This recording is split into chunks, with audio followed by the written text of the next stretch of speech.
Welcome to this channel. In this video, I will show you how to solve the problem of your custom conversion isn't active. We have received activity from the custom conversion in a while.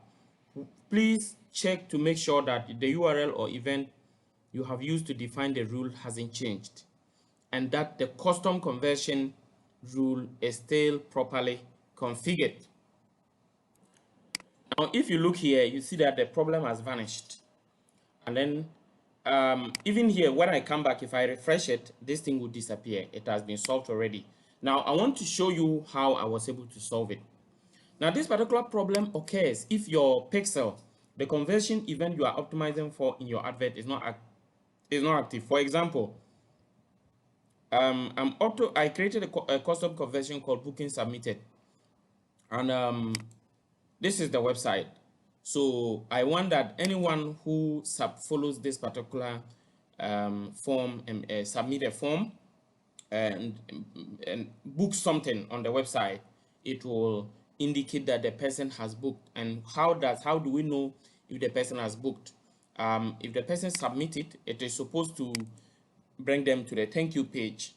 To solve this problem, you have to follow and make one booking and see if your custom conversion is detecting it.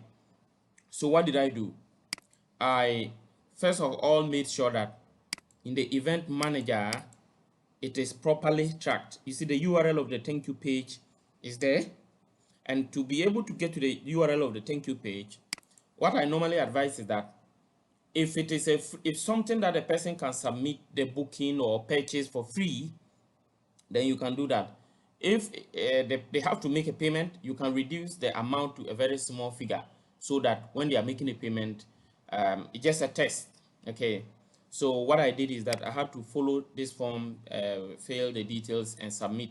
Click on get free code and then submit it. Then it brought me, or after I submitted a booking, it brought me to the thank you page. So when it brought me to the thank you page, and that is exactly the URL that is showing here in the custom conversion, then when I came, now if I refresh it, let me refresh it and you see. So you see that that error message has vanished. So in other words, the problem has been what? Solved. The conversion is being tracked. If you follow this, you'll be able to solve this problem. And if you did it and you have any issue, please, I'm a digital marketer, professional digital marketer specializing in Facebook, Instagram, Google Ads. You can contact me by following the link in the description, the WhatsApp or Telegram link. And I'm also encouraging you to subscribe to this channel, to turn on the notification bell, and to like this video. If you don't also know how to set up your pixel properly, I did a video earlier on how to set up your pixel and your custom and standard events. That video will be in the description. You can follow it to learn how to do that successfully. Thank you once again, and see you in the next video. Bye bye.